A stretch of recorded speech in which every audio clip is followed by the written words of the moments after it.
This is Shuo Sato, a manga author, but was also a manga assistant for nearly 12 years. And it sucked a lot. If we take a look at 1 month of his life working as a manga assistant, we can really see some damning stuff. Here's how many hours he said he worked, here's how much he made from it, and here's how much sleep he said he got. And if we put those up against an average person, we can really understand how absurd this job is. You take on all of the downsides of being a manga author, and then some, while also getting none of the upside. No fame, no recognition, and not an ounce of incentives for the success of the series. So, what's the point? Why ever want to be a manga assistant in the first place? And my desire to understand the answer to this question has led me to analyzing over 400 manga authors to create this.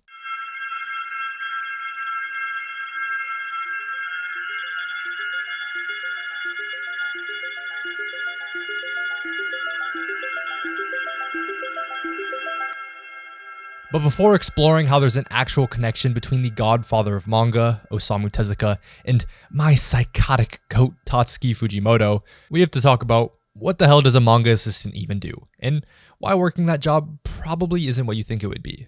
Let's take a look at this manga page. Now, how much of this do you think is drawn by the actual manga author? For this manga, Witch Hat Atelier, the assistants are responsible for the backgrounds, speedlines, and screen tones. Thus, this is roughly what the author does. So when you add the backgrounds, the speedlines, and then the screen tones, you get this entire page.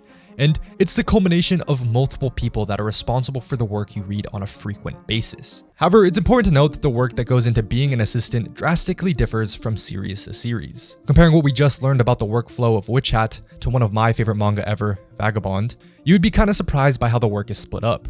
In an interview with Takehiko Inoue, he states that his assistants do everything except for the human figures. So from this page, Inoue would do about this. And then compare that to someone like Yoshihiro Togashi, who is known for relying on his assistants less than the majority of other authors. And based on what assistants usually do, I can assume Togashi's contributions would be something like this. Yet despite the differences in workload from series to series, there are a handful of common delegations relied upon by assistants. So here's that list. Job 1 is pasting the screen tones. 2 is drawing the backgrounds or crowds. 3 is filling in artwork details. For instance, when stuff was done physically, someone would need to ink in all of the black in, let's say, a suit or a character's hair. Number 4, they might be responsible for including speedlines, lighting, or shading. And finally 5, there are specialty jobs, such as in Innocent by Shinichi Sakamoto. The assistants are to accurately draw the flamboyant clothing and accessories from the French Revolution. Or how about how Go Nagai hired an assistant to draw military vehicles in this. Now, if we look at this entire job description, there are really no redeeming aspects. Low pay, horrendous work hours, and the work you actually do is pretty mundane. It lacks the expressive creativity aspiring manga authors usually have. So again, why? How are there any manga assistants at all? Well, in 1985, Tsukasa Hojo started a manga called City Hunter, a quite successful series selling over 50 million volumes worldwide. But maybe more notably is this. Legendary manga author Takehiko Inoue, who created the renowned series Slam Dunk, Vagabond, and Real, spent about a year working as an assistant. Yet, fast forward years down the line, and we have this.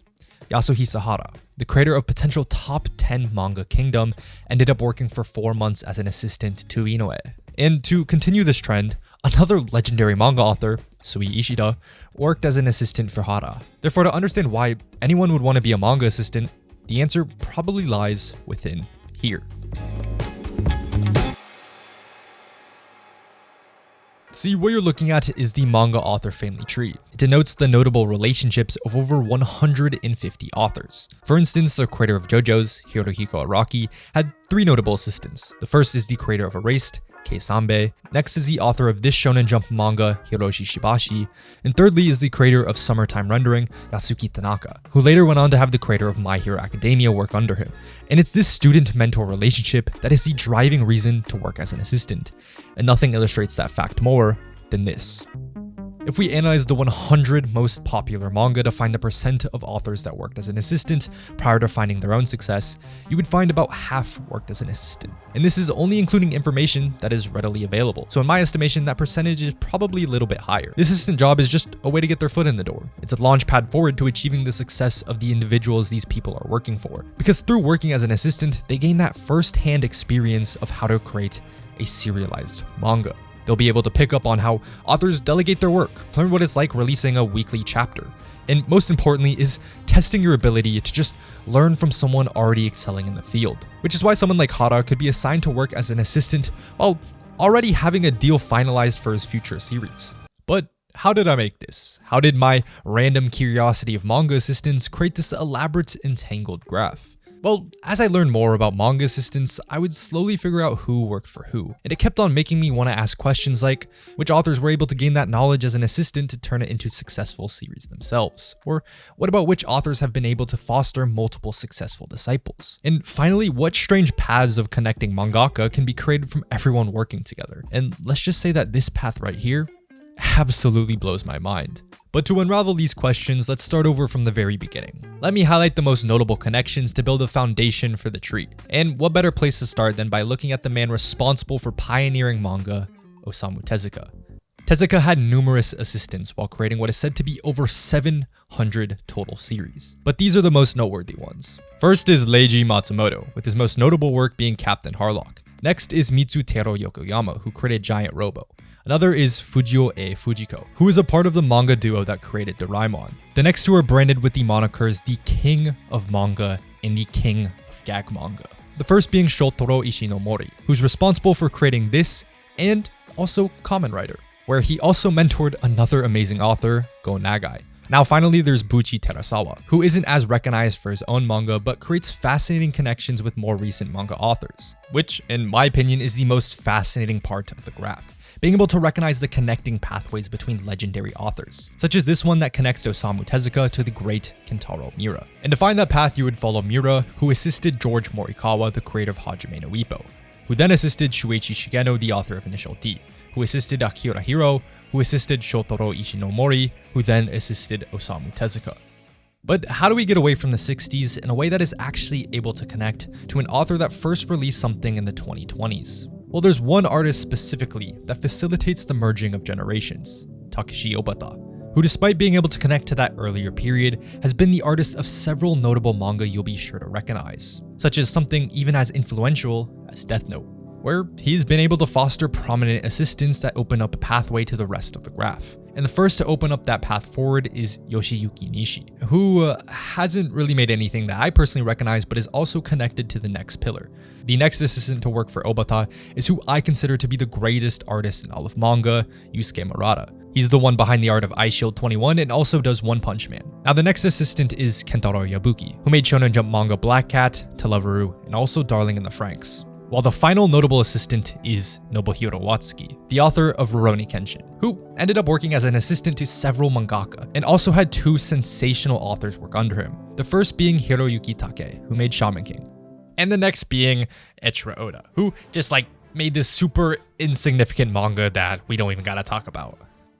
The next pillar of the grinder tree is a little bit different from the previous ones. This is because instead of having several significant assistants working under him, he's been the assistant to so many extraordinary authors. And that man is the creator of Spy Family, Tatsuya Endo. So let me just quickly list off who this guy's been an assistant to. The author of Hell's Paradise, Chainsaw Man, Blue Lock, Attack on Titan, Blue Exorcist, Kono Oto Tomare, and also Yasuhiro Kano, who mentored Gege Akutami, and then finally, the connector from the previous pillar, Yoshiyuki Nishi. Now, these three artists right here are really the foundation that has created all of these massive connections in the graph. Remove what they've created and you're really just left with a couple connections here and there. But trust me, they're still really fascinating. Like this one. The creator of Akira, Katsuhiro Otomo, had two notable assistants. The first one was Satoshi Kon, and if you don't know who that is, he was the director of all of these movies. But then the other guy is Shin Morimura, who had the creator of Vinland Saga as his assistant. Or how about over here? This links the legend Naoki Urasawa to Yoshihiro Togashi, as Naoki Urasawa worked under Toshio Nobe, where he worked under Osamu Akimoto, who had another assistant, Masatoshi Usune. And under Usune, both Togashi's brother and his wife worked as an assistant. See, there are just so many fascinating connections like these throughout all of manga history. Even connections from not as esteemed creators being able to mentor numerous great apprentices, such as Takeshi Hinata, who only ever created this, but the assistants that worked on it are some really heavy hitters, such as Toshio Sako, the creator of Usukui. Or here again comes the artist of Blue Lock. Or how about the creator of a recent romance banger, Blue Box? And obviously, since it's a story about basketball, a successful assistant is gonna make something with a lot of great stakes and competition, like the creator of Domestic Girlfriend. Now, outside of the main graph, the next largest interweaving connections comes from over here, where the driving force connecting these series is from the creator of Kaiju number 8, because similar to Tatsuya Endo, he worked as an assistant to a couple of significant series, such as on Siren and also this, which opens up more connections to series like Black Clover and Assassination Classroom. But this is a large, complex graph with a lot of names and series that are getting overlooked. So I want to give you an additional best single connections that haven't really been mentioned so far.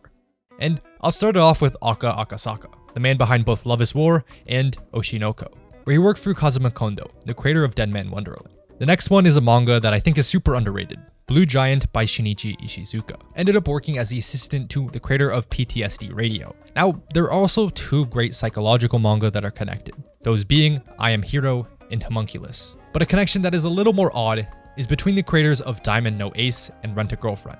Also, if you don't know, in my opinion, Tatsuki Fujimoto is a little bit of a modern legend, but my favorite assistant of his is Yukinobu Tatsu, the creator of Dawn to Dawn. Another author who only really makes unreal artwork is Shinichi Sakamoto, where he worked as an assistant to Tatsuya Egawa, the man behind one of the goofiest stories I've ever watched, Golden Boy. However, the last one is a little bit different. Not a traditional author-assistant relationship like the rest, but still maintains a strong connection.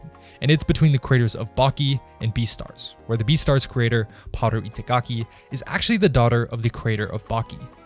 But ultimately, why did I do this? It's cool. And my monkey brain just kept on clapping its hands whenever I learned about how such pivotal authors worked with one another. And by far the dopest thing I learned from making this is how Osamu Tezuka and Tatsuki Fujimoto are connected to each other via assistants, which is insane if you know anything about the two. One practically invented the modern version of manga, while the other ate his pet goldfish. So if you don't believe that's possible, here's the pathway. Osamu Tezuka mentored Buchi Terasawa, who guided Shinji Imaizumi, who taught Nobuhiro Watsuki, who aided Takeshi Obata, who oversaw Yoshiyuki Nishi, who advised Tatsuya Endo, who eventually worked for Tatsuki Fujimoto. But besides the fact that I thought all of this was really cool, there's something else about assistants that has weighed on my mind. As I mentioned before, the work of being a manga assistant isn't something to idolize. It's a means to an end to attempt to reach a dream that appears to be right in front of you. But not everyone's able to reach that last step.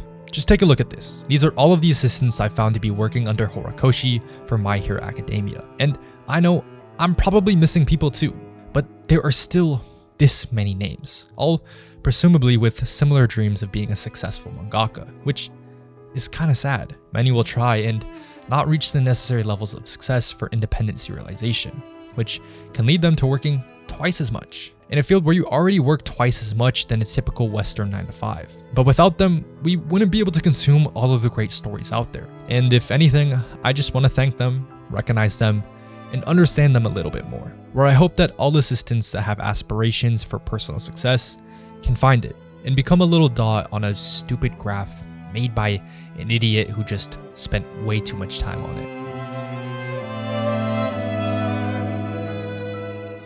Thanks for watching. Also, I wanted to give a huge shout out to this Twitter account. They did something similar years back and it was a great point of reference, so check them out.